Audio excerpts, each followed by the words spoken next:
செஞ்சூர் அம்மன் செய்திகள்.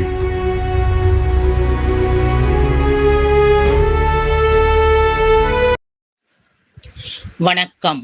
திருவள்ளூரில் நீர்மோர் பந்தலை திறந்து வைத்தனர் தாவேகா கட்சியின் 2 சட்டமன்ற உறுப்பினர்கள். கோடைக்கால வெயில் மக்களை அதிக அளவில் சுட்டெரித்து வரும் நிலையில் தற்போது இந்த வெயிலின் தாக்கத்திலிருந்து மக்களுக்கு உதவும் வகையில் தமிழக வெற்றிக் கழகம் சார்பில் பல்வேறு பகுதிகளில் தாவேகா நிர்வாகிகள் நீர், மோர் மற்றும் தண்ணீர் பந்தல்கள் திறக்கப்பட்டு வருகின்றன.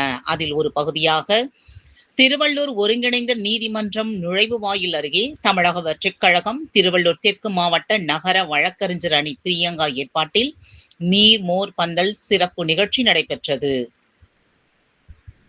இதில் சிறப்பு அழைப்பாளராக திருவள்ளூர் சட்டமன்ற உறுப்பினர் அருண்குமார் மற்றும் மாவட்ட செயலாளரும் பூந்தமல்லி சட்டமன்ற உறுப்பினருமான பிரகாசம் என்கின்ற குட்டி ஆகியோர்கள் கலந்து கொண்டு நீர்மோர் பந்தலை திறந்து வைத்து பொதுமக்களுக்கு இளநீர், பழங்கள் மற்றும் மோர் வழங்கப்பட்டன.